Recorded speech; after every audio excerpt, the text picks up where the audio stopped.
জলাবদ্ধতাকে বলা হয় চট্টগ্রামের অভিশাপ, আর এই অভিশাপকে পুঁজি করে একটি প্রকল্পে 8,500 কোটি টাকা লুটপাটের আয়োজন করে আওয়ামী লীগ সরকার। চট্টগ্রাম ওয়াসার ড্রেনেজ মাস্টার প্ল্যানকে কাটছাঁট করে জলাবদ্ধতা নিরসন প্রকল্প নামের একটি থাম্ব রুল বা অনুমান ভিত্তিক ডিপিপি একনেক উপস্থাপন করেন ক্ষমতাচ্যুত প্রধানমন্ত্রীর ক্যাশিয়ার হিসেবে পরিচিত চট্টগ্রাম উন্নয়ন কর্তৃপক্ষ সিডিএ এর সাবেক চেয়ারম্যান আব্দুস সালাম। একনেকের এই সভায় বড় এই প্রকল্পের ত্রুটি থাকার কথা জানানো হলেও তা ফেরত না পাঠিয়ে সবাইকে অবাক করে দিয়ে নজিরবিহীনভাবে নিজস্ব ক্ষমতা বলে ত্রুটিগুলো সংশোধনে কয়েকটি অনুশাসন দিয়েই প্রকল্পের অনুমোদন দেন শেখ হাসিনা।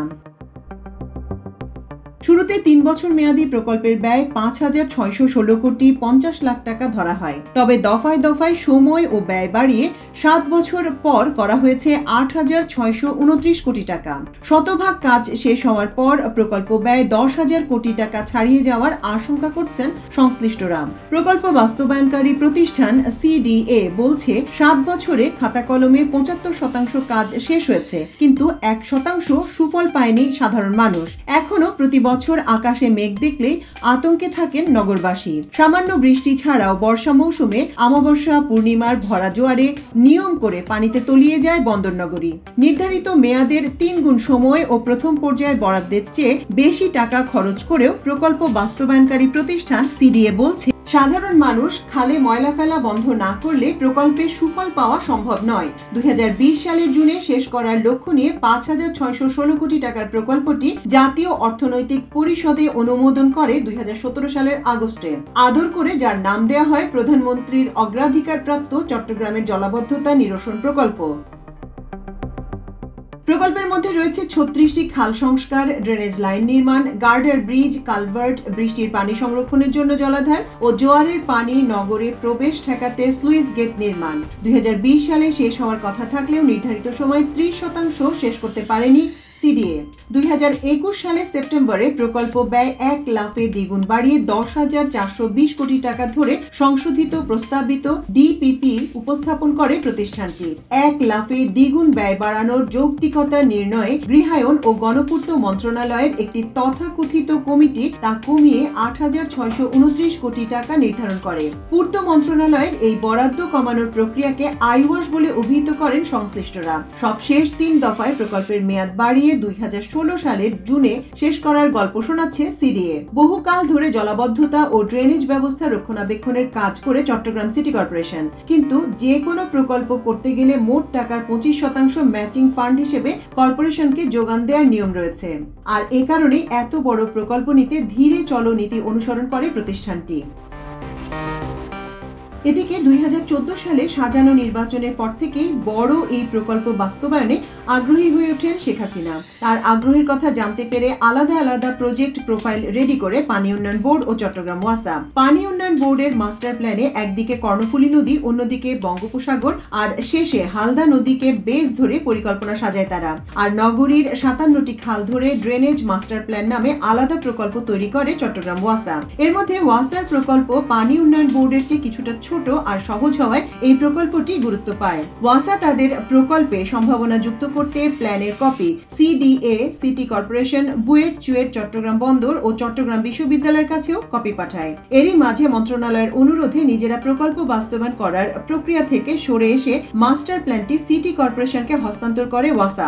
সে অনুযায়ী ম্যাচিং ফান্ড মওকুফ করা সহ অন্যান্য শর্ত শিথিল করতে মন্ত্রণালয় তদবিরও শুরু করে সিটি কর্পোরেশন। কিন্তু সবার অগোচরে ওয়াসার ড্রেনেজ মাস্টার প্ল্যানকে কাটছাঁট করে ঝুঁকিপূর্ণ এলাকাগুলোকে বাদ রেখে ঢাকার ডিপিএম নামের একটি কনসালটেন্ট প্রতিষ্ঠানকে দিয়ে চট্টগ্রামের জলাবদ্ধতা নিরসন প্রকল্প নামের একটি থাম্ব রুল ডিপিপি বানিয়ে জমা দেন সিডিআর এর তৎকালীন চেয়ারম্যান ও নগর আওয়ামী লীগের কোষাধ্যক্ষ আব্দুস সালাম। 2017 সালের আগস্টে একনেকের সভায় হঠাৎ করে সবাইকে অবাক করে দিয়ে প্রকল্পটি পাশ হয়। সভা থেকে বড় এই প্রকল্পে ত্রুটি আছে জানানো হলেও তৎকালীন প্রধানমন্ত্রী, স্থানীয় সরকার মন্ত্রী ও তার আত্মীয় খন্দকার মোশাররফ হোসেনকে প্রধান করে ত্রুটি সংশোধনের জন্য কয়েকটি অনুশাসন দিয়ে প্রকল্পটি পাশ করে দেন। কিন্তু নিয়ম অনুযায়ী একনেকের সভায় প্রকল্পের ত্রুটি ধরা পড়লে তার সংশোধনের জন্য ফেরত পাঠানো হয়। চট্টগ্রাম ওয়াসার সাবেক এমডি ইঞ্জিনিয়ার ফজলুল্লাহ জানান, চট্টগ্রামবাসীর দুরবস্থা ও সিটি কর্পোরেশনের আর্থিক সঙ্গতি না থাকায় ড্রেনেজ ব্যবস্থাপনার নামে একটি মাস্টার প্ল্যান তৈরি শুরু করে ওয়াসা। অন্যদিকে সিটি কর্পোরেশনও প্রকল্পটি পাশ করানোর জন্য তোড়জোড় চালাচ্ছিল, কিন্তু তার আগেই ওয়াসার করা খসড়া ড্রেনেজ প্ল্যানকে ভিত্তি ধরে ডিপিপি প্রণয়ন করে অত্যন্ত গোপনে একনেকে সাবমিট করে সিডিএ। হঠাৎ করেই তৎকালীন প্রধানমন্ত্রী নিজস্ব ক্ষমতায় প্রকল্পটি সিডিএ কে বাস্তবায়ন করার অনুমতিও দেন। কোনো ধরনের অভিজ্ঞতা না থাকা সত্ত্বেও সিডিএ কে কিভাবে এত বড় ও জনগুরুত্বপূর্ণ প্রকল্প বাস্তবায়নের দায়িত্ব দিলেন তৎকালীন প্রধানমন্ত্রী, সেই রহস্য আজও উন্মোচিত হয়নি বলে জানান ফজলুল্লাহ। মূলত চট্টগ্রাম ওয়াসার খসড়া ড্রেনেজ মাস্টার প্ল্যানকে ভিত ধরে প্রকল্পটি পাশ করিয়ে নেয় সিডিএ। পূর্ব অভিজ্ঞতা না থাকায় প্রকল্প পাশের 8 মাস পরেও কাজ শুরু করতে পারেনি সিডিএ। বাধ্য হয়ে 2018 সালের 9 এপ্রিল প্রকল্পটি বাস্তবায়নের জন্য বাংলাদেশ সেনাবাহিনীর সঙ্গে সমঝোতা স্মারক স্বাক্ষর করে নগর উন্নয়ন কর্তৃপক্ষ। একই বছর 28 এপ্রিল নালা নর্দমা পরিষ্কারের মাধ্যমে প্রকল্পের কাজ শুরু করে সেনাবাহিনীর 34 ইঞ্জিনিয়ারিং ব্রিগেড।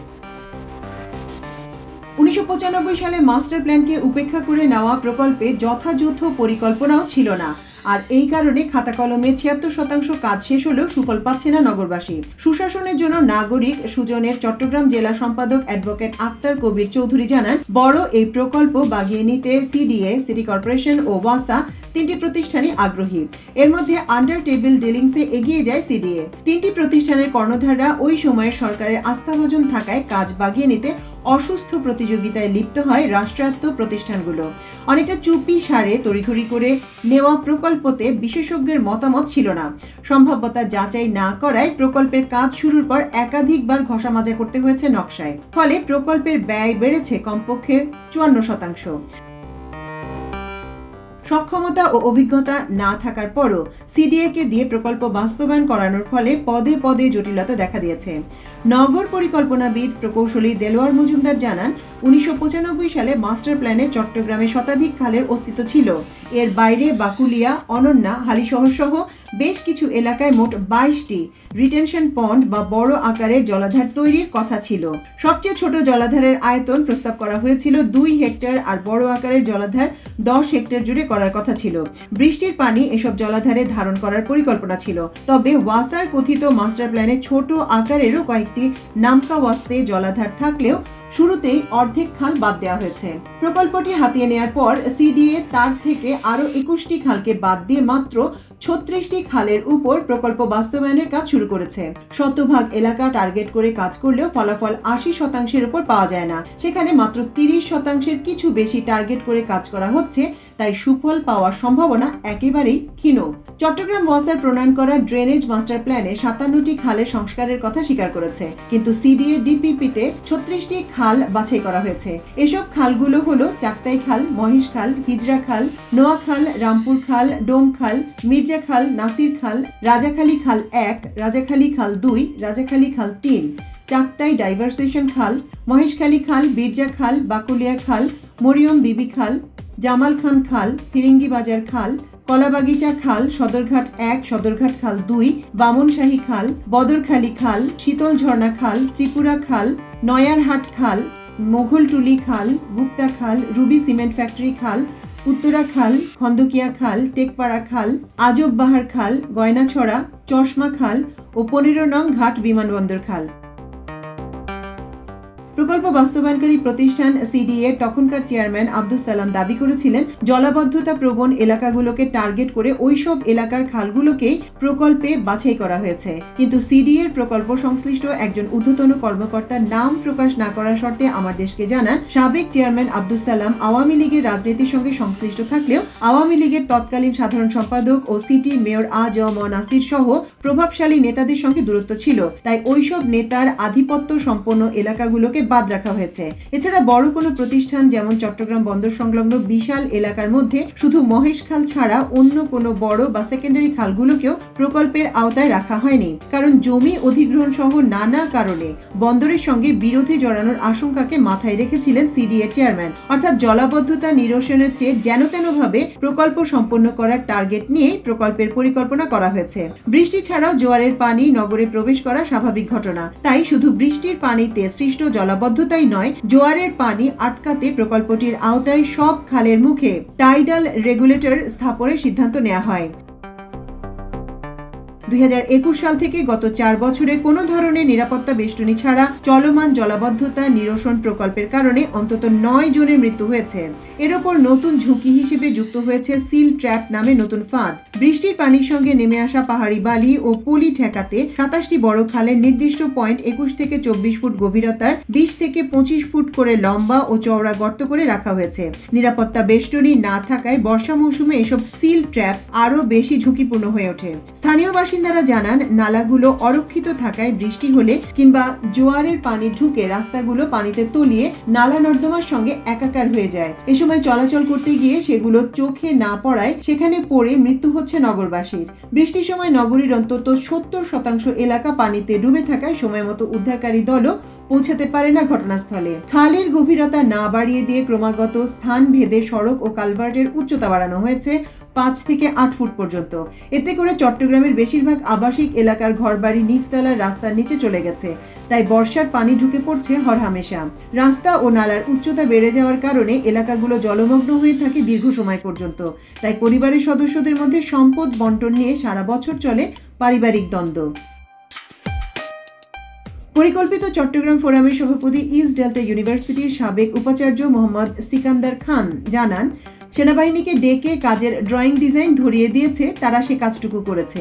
অনেক খালের দুই পাশের অবৈধ স্থাপনা ভাঙা হয়েছে, দুপারের রিটেইনিং ওয়াল করে পানি চলাচলের ব্যবস্থা করা হয়েছে, কিন্তু তারপরও বিভিন্ন পয়েন্টে জলাবদ্ধতা হচ্ছে, কারণ খালে পানি নামার ব্যবস্থাটা নিশ্চিত করা যায়নি। আর এটি করতে হলে বিশেষজ্ঞদের সমন্বয়ে একটি টিম করে গবেষণা করে ভুক্তভোগীদের মতামতের ভিত্তিতে নতুন পরিকল্পনা নিতে হবে। চট্টগ্রাম সিটি কর্পোরেশনের নতুন মেয়র ডাক্তার শাহাদাত হোসেন জানান, আগের সরকার শুধু ব্যবসাকে মাথায় রেখে লুটপাট করতেই এই প্রকল্প নিয়েছিল। ওয়াসা মাস্টার প্ল্যান থেকে যে 21টি খাল বাদ দেওয়া হয়েছে সেগুলোর অন্তর্ভুক্ত না হলে কাজের কাজ কিছুই হবে না। এই বিষয়টিতে সিটি কর্পোরেশনের পক্ষ থেকে অন্তর্বর্তী সরকারের প্রধান উপদেষ্টার কাছে বার্তা পাঠানো হয়েছে। প্রধান উপদেষ্টার নির্দেশে সমাধানের পথ খুঁজতে সরকারের 3 জন উপদেষ্টা আজ শনিবার চট্টগ্রামে আসেন। বাদ পড়া খালগুলো অন্তর্ভুক্ত করার পাশাপাশি সব পক্ষের সঙ্গে সমন্বয়ের উদ্যোগ নেয়ার কথা তাদের।